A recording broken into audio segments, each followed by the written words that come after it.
Tapi ini pertemuan ini Bu, nah saya tetap meja nanti dipuji sama Presiden Trump. Kalau ada yang nyambung kali ya, karena Presiden Trump itu memuji pidatonya Presiden Prabowo karena mukul-mukul ini, mukul-mukul apa namanya meja. Pas kemarin ketika pidato di sidang umum PBB. Jadi ibu-ibu kita bertemu hari ini nggak ada yang kebetulan.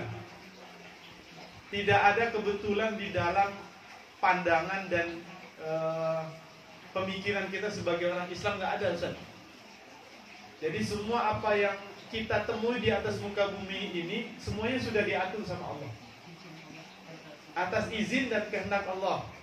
Jadi seumpama kalau misalnya kita ketemu kemudian kita berpapasan, bahkan mungkin nanti tukaran nomor HP gitu ya, atau mungkin nanti dikasih ini dan dikasih itu semuanya atas kehendak dan kuasa Allah.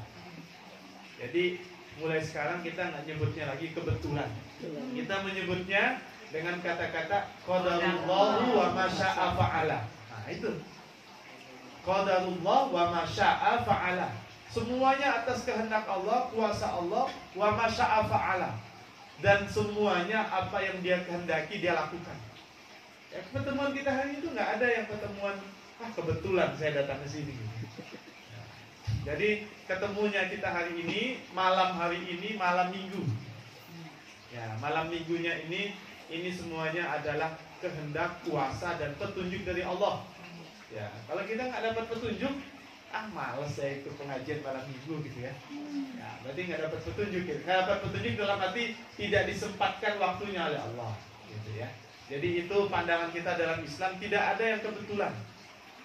Kenapa tidak ada lagi yang kebetulan? Karena kata Allah dalam Al-Quran, satu butir atau satu benih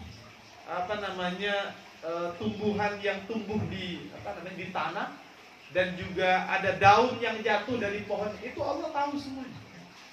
Itu benda mati. Lah apalagi kita? Apalagi kita sebagai manusia yang digerakkan oleh Allah, digerakkan hatinya, digerakkan pikirannya. Kemudian dengan pergerakan itu kita bisa menghidupkan, dengan pergerakan itu kita bisa membuat kehidupan ini lebih baik. Jadi tidak ada yang kebetulan. Semuanya kehendak dan kuasa dari Allah Subhanahu wa taala. Jadi kita menyebutnya qadarullah wa ma syaa fa'ala. Semuanya atas kehendak Allah dan Allah berkehendak dengan apa yang Dia lakukan. Jadi mohon izin dengan saya Rizky Amrillah, sehari-hari beraktivitas sebagai dosen di UHAMK yang di Pasar Rebo, yang di belakang Harapan Bunda. Kemudian ketemu dengan Pak Dokter ini di waktu sholat gerhana bulan sebulan yang lalu. Sholat gerhana bulan itu jam 1-an. Nah, ibu-ibu sholat gerhana bulan nggak tuh? Jadi sholat gerhana bulan ketemu sama beliau.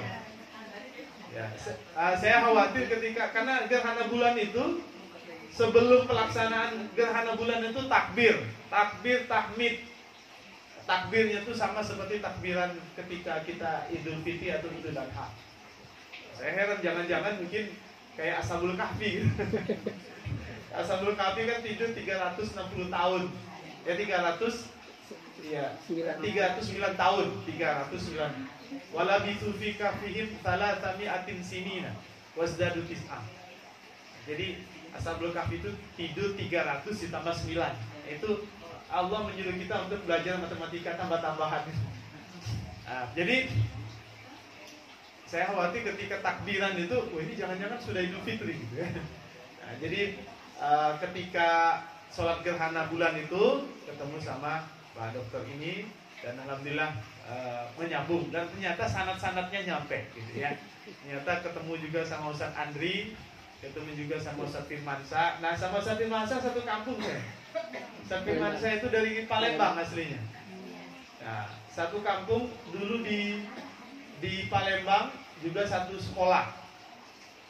Sama-sama melanjutkan ke Gontor, ketemu lagi sama beliau. Nah, terus juga Ustaz Faik, itu beberapa kakak-kakak dan senior saya di Gontor. Itu aktivitas saya sehari-hari sebagai dosen di UHAMK. Kemudian apa namanya, tadi latar belakang akademiknya, saya lulusan pesantren dari Gontor, 12 tahun lebih kurang di sana, kemudian melanjutkan sekolah atau S2 di Malaysia.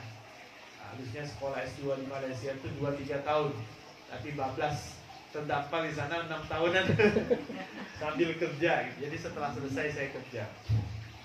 Jadi itu mungkin sedikit latar belakang akademik. Kemudian tema yang tadi saya usulkan ke Pak Dokter itu tentang kita ini selalu bertanya-tanya, kira-kira kita ini dianggap orang yang berkualitas atau enggak sih? Gitu ya. Jadi malam hari ini tema kita yang tadi saya usulkan ke Pak Dokter adalah manusia berkualitas. Manusia berkualitas dalam Al-Quran. Kita tahu Al-Quran itu kan kitab suci. Kitab suci itu pedoman, kitab suci itu tuntunan, kitab suci itu aturan.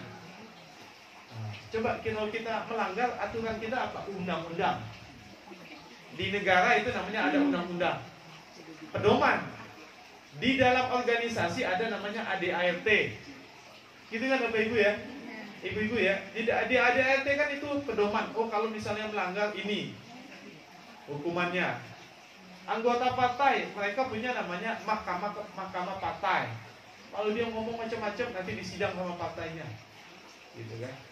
Di negara juga itu. Kalau melanggar apa-apa, mencuri dan lain sebagainya, maka yang menjadi rujukan referensi untuk menghukumnya itu dengan undang-undang. Kalau kita dengan apa? Dengan ajaran syariat agama Islam. Ajaran syariat agama Islam itu diambilnya dari mana? Diambilnya dari Al-Quran dan diambilnya dari hadis. Di dalam Al-Quran itu isinya apa saja? Isinya ada syariat, isinya ada kisah, isinya ada pelajaran umat yang dulu. Di sana ada informasi. Ibu-ibu taunya dari mana? Kalau langit itu tujuh lapis. Al-Quran. Sekurang-kurangnya ada di dalam Quran surat Al-Mulk. Samawatin tibaqo. Khalaqas sab'a samawatin. Allah yang menciptakan 7 lapis langit. Itu kan dari Al-Quran. Ibu-ibu tahu di mana?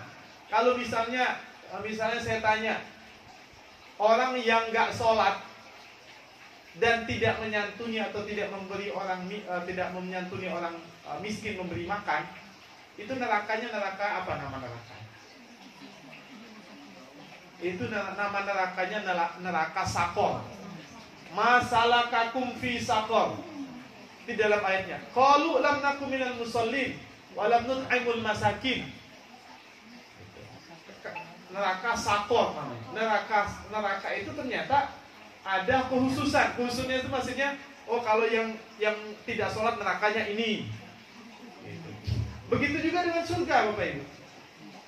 Nabi Muhammad itu pernah nanya kepada sahabat Nabi. Pada sahabat Nabi itu ditanya, siapa yang hari ini puasa? Abu Bakar angkat tangan. Siapa yang hari ini memberi orang miskin? Abu Bakar angkat tangan.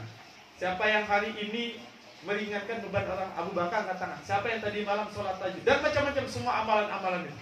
Maka kata Rasul, nanti kamu akan dipanggil dan akan masuk ke surga. Pintu-pintu surga itu akan memanggil. Jadi kalau ada amalan-amalan yang banyak kita lakukan, pintu-pintu surga itu akan memanggil kita. Begitu juga dengan ibu-ibu. Ya, belum masuk ke tema ini. Nah, Pak. Ini karena saya lihat jamaahnya ibu-ibu.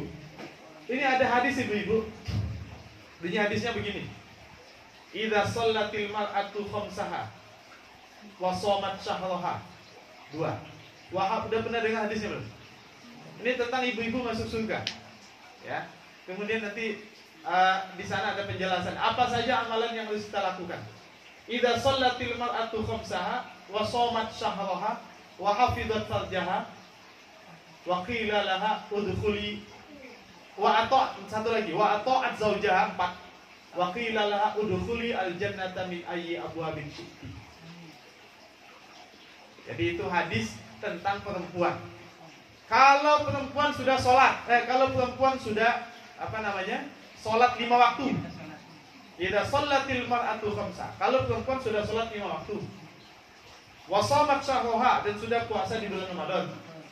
Wa hafizat farjaha, dan sudah menjaga kehormatan dirinya. Yang keempat, wa ata'at zaujah, dan sudah mentaati suaminya. Maka dikatakan kepada dia, wa qila laha udkhuli min ayyi abwabil syi'ti. Silakan masuk surga dari pintu surga mana saja yang kamu mau. Nah, jadi syaratnya 4. Kalau pengen mau masuk surga itu, yang semua pintu surga memanggil kita, lakukan 4 ini. Khusus buat ini konteksnya untuk ibu-ibu. Kenapa di sana nggak disebutkan zakat? Yang bayar zakat suami kan, Bu? Tapi kalau sholat itu kewajiban kita. Kalau puasa kewajiban kita. Suami nggak bisa nanggung. Gitu kan? Kemudian menjaga kehormatan. Nah, itu juga kewajiban kita. Jadi ada 4 ya. Ya, ini penguat kepada ibu-ibu. Kalau ketaatan kepada suami itu menjadi pintu untuk kita bisa memasuki surga. Nah, di antara 4 ini manalah kira-kira yang bisa diunggulkan? Tidak sholat 5 waktu, ya. Puasa di bulan Ramadan, menjaga kehormatan, yang keempat mentaati suami. Wa qila laha udkhuli min ayyi abwabil syi'ti. Silakan masuk surga dari mana pintu surga, dari pintu surga mana saja yang kamu mau. Nah, itu kira-kira Pak Dokter, ini tentang penguat lah, motivasi di antara pengajian hari ini, semoga bisa memotivasi diri. Kemudian saya ingin menyampaikan begini. Pastikan di setiap pengajian, di setiap kehadiran kita di majelis ilmu ada 2. Ini kata Prof. Quraish Shihab. Pertama, dapat ilmu nggak? Yang kedua, merubah perilaku. 2 itu. Ada 2 ini. Itu yang harus ditanyakan kepada diri sendiri. Kalau kita datang di majelis ilmu, datang di majelis taklim, datang di pengajian, tanyakan 2 hal kepada diri sendiri. Dapat ilmu nggak? Yang kedua, berubah perilakunya atau tidak? Otomatis berarti berubah kepada kebaikan. Kan tadi misalnya dikasih tahu ada 4 amalan. Seorang perempuan bisa mendapatkan surga dengan 4 ini. Nah, kira-kira bertambah nggak ketaatan pada suaminya? Atau mungkin sholat 5 waktunya jalan nggak? Atau puasa di bulan Ramadannya bagaimana? Dan menjaga kehormatannya bagaimana? Nah, ini Prof. Quraish menyampaikan 2 hal itu. Di setiap pengajian, setiap pelajaran, setiap kelas, setiap apapun, tanyakan 2 hal itu kepada diri. Dapat ilmu atau tidak? Yang kedua adalah bisa merubah perilakumu untuk menjadi lebih baik atau enggak. Gitu. Nah, baik, ini sebagai pembuka Pak Ustadz. Ya, tadi saya mengusulkan temanya itu adalah 4 manusia berkualitas dalam Al-Quran. Waktunya singkatkan sampai jam 7 ya, sampai Isya. Nah, kan kita ini pengennya dianggap manusia yang berkualitas kan, Bapak Ibu ini. Kan nggak mau dianggap sebagai manusia yang nggak guna. Bahasa anak muda tuh GG. GG itu nggak guna. Ya, atau gabut. Tapi gabut itu kepanjangnya gaji buta. Nah, itu bahasa anak muda. Maksudnya gaji buta itu dia nggak kerja, nggak ngapa-ngapain, tapi di setiap bulan dapat gitu. Ya, makan gaji buta kan bahasanya gitu. Nah, kita ini kan nggak mau disebut orang yang nggak berkualitas. Betul nggak? Ibu-ibu mau nggak dianggap remeh sama orang? Nggak mau dianggap rendahan sama orang? Nggak mau. Nah, sedangkan yang memberikan pedoman, yang memberikan ciri, yang memberikan tanda orang yang berkualitas itu versinya dalam Al-Quran. Saya simpulkan dan saya himpun beberapa dalil-dalilnya. Jadi kalau ingin dianggap manusia yang berkualitas, ada 4. Yang pertama, berkualitas imannya. Jadi berkualitas imannya itu yang paling pokok, paling inti dalam kita beragama, dalam kita memeluk ajaran Islam. Itu yang paling pokok, paling inti, beriman dulu Bapak Ibu. Sholat kita, amalan-amalan kita tidak diterima kalau kita tidak iman dulu. Dan itu, beriman itu mempercayai sesuatu yang gaib. Coba lihat dalam ajaran agama kita, itu banyak yang gaib Bapak Ibu. Inti keberimanan kita itu mempercayai sesuatu yang gaib, yang gak nyata. Tapi informasinya, beritanya, keterangannya itu bisa kita gali, bisa kita dapatkan, bisa kita rujuk, sumber-sumbernya ada dalam Al-Quran. Untuk memastikan ini beritanya benar nggak, ini informasinya benar atau tidak dari dalam Al-Quran. Maka di dalam Quran surat Al-Baqarah ayat 3 kalau tidak salah ya, yang mengatakan alladzina yu'minuna bil ghaibi. Kalau kita beriman berarti kita harus percaya sama yang gaib. Tuhan itu gaib nggak? Gaib. Pahala dan dosa itu gaib nggak Bapak Ibu? Gaib. Tapi bisa kelihatan tuh auranya kadang-kadang kan? Ya, auranya kadang-kadang bisa kelihatan. Nah, ini jokes Bapak-bapak, Bapak Ibu-ibu ya. Ya, ini tentang yang nyata dan tidak nyata. Angin, tahu angin nggak Bapak Ibu? Tahu ya? Warna angin apa Bapak Ibu? Nyata, terasa. Warna angin, warnanya. Hah? Merah kelihatan. Ibu udah jawab. Kalau diterik kan merah kan. Warna angin apa Ibu? Merah. Warna angin saya tahu Ibu. Bukan karena saya dukun. Saya tahu warna angin. Coba Ibu kalau lagi masak angin dikerap warnanya apa? Terlalu serius nih. Dapat hadiatan. Ini maksud saya sesuatu yang nyata dan tidak nyata. Tapi ada buktinya kan? Coba kalau orang lagi masuk angin dikerap, gitu kan? Tandanya berarti yang tidak nyata itu bisa berwujud menjadi nyata. Coba ibu-ibu kalau lagi kepanasan, kemudian nyari angin gini, merasakan kesejukan nggak? Berarti kan ada merasakan kalau angin itu ada, tapi nggak bisa diraba, nggak bisa ditangkap, tapi bisa dirasa. Itulah iman. Karena kelihatannya iman itu udah sholat apa kan? Imbalan dalam agama kita, sholat itu yang wajib ya, dilaksanakan berpahala, ditinggalkan berdosa.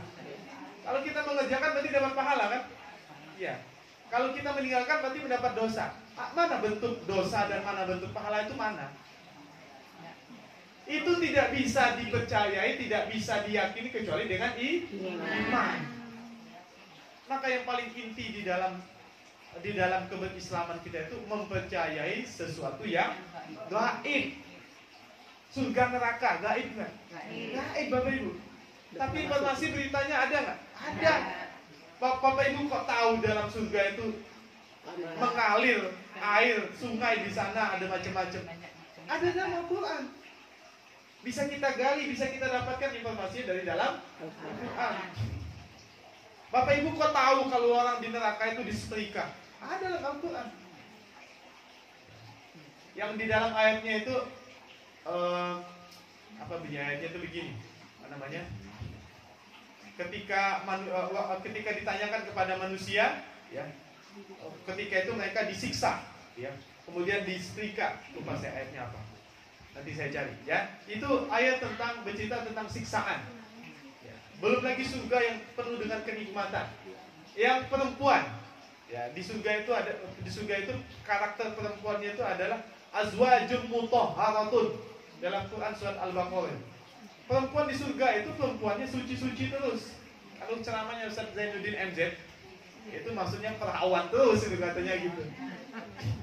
Ini informasinya ada di dalam Al-Quran. Informasi yang lain, ini tentang keberimanan kita. Maksudnya itu kisah-kisah di dalam Al-Quran, informasi keterangan dalam Al-Quran itu bukan sesuatu yang ngibul, bukan sesuatu bohongan, bukan sesuatu dongeng. Ada hadis begini. Suatu saat Nabi pernah ditanya, ini tentang surga lagi, ya. Suatu saat Nabi pernah ditanya begini, sama nenek-nenek, ya. Rasul, saya ini masuk surga nggak? Nabi dengan senyum-senyum, nenek-nenek nggak masuk surga. Benar-benar dengar cerita ini kali ya. Nenek-nenek nggak masuk surga. Nggak masuk Bu. Mohon maaf. Yang muda nenek-nenek. Terus apa kata Nabi? Sedangkan nenek-nenek itu langsung cerita, wah katanya, apa guna saya sholat sampai dia menangis terus, sampai dia menangis. Akhirnya dijawab sama Rasul, nenek nggak masuk surga. di surga itu nenek-nenek nanti balik lagi jadi muda. Sekarang saya tanya, umur penduduk surga itu berapa? Ini dari hadis ini. 17. Salah wa salatin. 33. 33. Iya, 33. Jadi penduduk surga itu umurnya di 33. Jadi nggak muda nggak Ya, tua. jadi nggak muda, di tengah-tengah kan? Iya. Kenapa di tengah-tengah? Nabi Muhammad wafatnya di usia 63. Tiga. Di pertengahan. Coba kalau lagi umur 33 kan lagi segar-segarnya gitu kan. Kalau umur 20 mungkin masih mau kencur kan. Kalau di 33 itu udah matang kan, gitu Pak Dokter ya. Udah matang itu 33. Makanya presidennya harus yang umur 40. Itu cerita lain itu. Maksudnya adalah Nabi menyampaikan usia penduduk surga itu 30. Dari mana kita tahu berita? Dari mana kita tahu penduduk surga itu? Dari Nabi Muhammad melalui hadis-hadisnya. Dari Allah melalui firman-Nya di dalam Al-Qur'an. Nah, ini tentang keberimanan kita. Jadi yang paling inti di dalam beriman itu adalah alladzina yu'minuna bil ghaib. Kemudian kalau tadi berbicara tentang pahala, sekarang bicara tentang dosa. Nabi itu pernah mengumpamakan begini. Seumpama manusia tahu kalau dia pelaku dosa, maka tidak akan pernah satu orang pun yang mau mendekati dia. Kenapa? Aroma dan baunya itu busuk. Untungnya, nah ini masih untung, kita masih ditutupi aibnya oleh Allah. Untungnya orang tidak bisa membaca dia ini pendosa. Dan tidak boleh kita menghukumi orang lain, oh dia itu pendosa. Nggak boleh. Fala tuzakku anfusakum. Jangan kalian merasa suci. Nggak boleh kita merasa diri kita suci, nggak boleh. Bisa jadi hari ini dia melakukan dosa, besok dia bertaubat. Kita tidak tahu apakah nanti dia menutup kehidupannya husnul khotimah atau su'ul khotimah. Tidak mesti orang yang melakukan kebaikan nanti menutupnya dengan husnul khotimah. Atau sebaliknya, tidak mesti selama kehidupannya dia melakukan banyak perbuatan maksiat, nanti ditutup kehidupannya dengan su'ul khotimah. Itu semuanya kehendak, kuasa dan otoritasnya dari Allah Subhanahu wa Ta'ala. Nah, tugas kita adalah meyakinkan diri kita supaya kita terus berusaha, beramal, melakukan kebaikan dari itu. Nah, jadi itu tentang keberimanan kita, tentang suci juga ya, tentang kita merasa suci itu tidak boleh. Ya. Tapi ya baik, baru satu ini. Nanti berikutnya baru yang tiganya kali. Ini tentang suci. Barusan saya lihat video begini dulu. Mohon maaf ya, ada anak perempuan di sampingnya dia itu, mohon maaf, di sampingnya dia itu dia duduk di taman, di samping dia itu, mohon maaf, ada anjing. Dia sambil memberikan makan anjing dan anjing itu menjilati di tangannya dia. Setelah itu dia buat caption begini. Intinya caption itu adalah kita jangan pernah merasa diri kita suci. Ya, walaupun saya memberi makan ini anjing katanya. Tapi ya itu tidak sepenuhnya benar apa yang dikatakan. Bagaimanapun zat yang dijilati oleh anjing itu masih kotor dan harus dibersihkan. Itu najis lah kategori. Tapi pesannya dapat. Kita walaupun kita kotor, tapi kita jangan merasa diri kita paling suci dibandingkan dengan yang lain. Nggak boleh. Fala tuzakku anfusakum wa qad khaba man dassaha. Itu di dalam Quran surat Asy-Syams itu ada.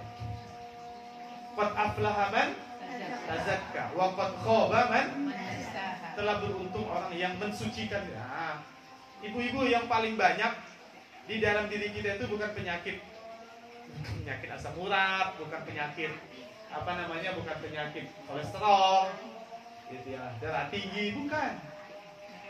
Penyakit penyakit batin, hati.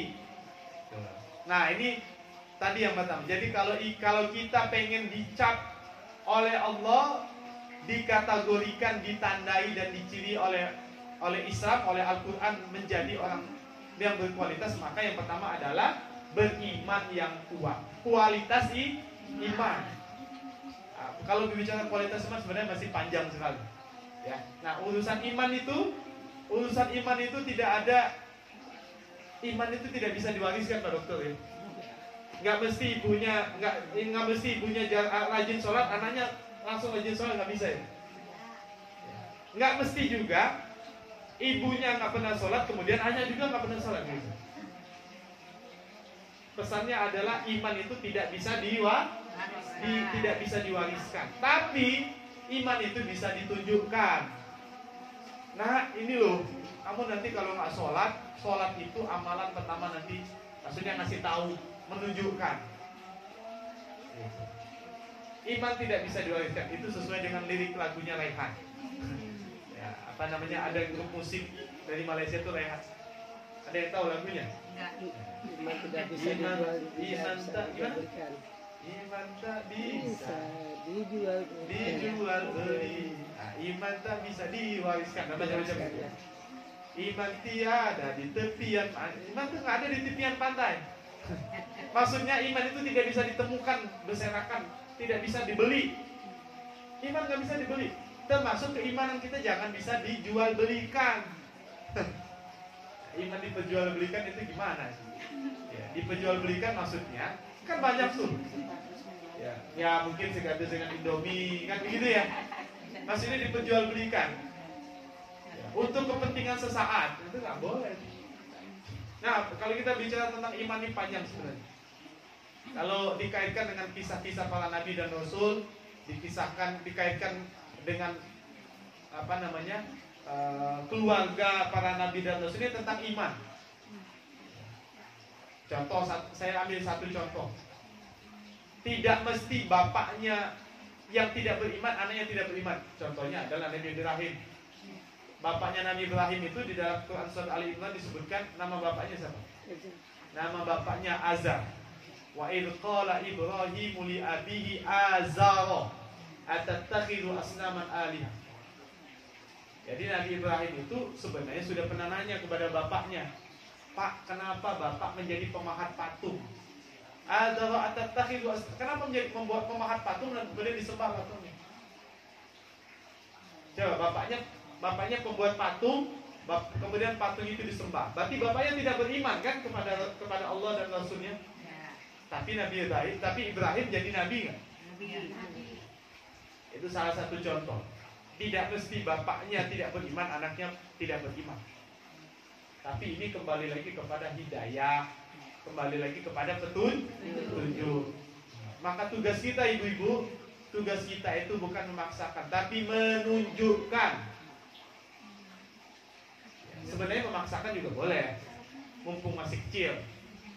Anak-anak dipaksa untuk sholat 5 waktu, karena kan ada perintahnya. Apa namanya? Wa'mur ahlaka bis-sholati wastabir 'alaiha. Perintahkanlah anakmu untuk sholat dan bersabarlah, gitu ya. Wastabir 'alaiha. Kalau dia tidak melaksanakan, baru setelah itu kalau tidak melaksanakan sholat, baru boleh diberikan tindakan, terutama yang sudah balik, ya. Nah ini nanti kita lanjutkan tentang kualitas iman. Jadi kualitas iman itu inti di atas inti. Ya, inti di atas inti. Jadi kalau pengen seluruh amalan kita dicatat, diberikan imbalan pahala itu nanti akan membawa kita kepada surga, maka yang paling utama adalah iman. Iman itu kalau dirujuk ke dalam bahasa Arab, iman itu keyakinan. Iman itu bisa juga banyak-banyak. Kalau aimanun artinya sumpah. Gitu. Jadi banyak rujukan kata. Kalau yaminun ini apa namanya, masih dalam satu akar kata yang sama. Yaminun itu artinya kanan. Yusra artinya kiri. Yumna atau yusra.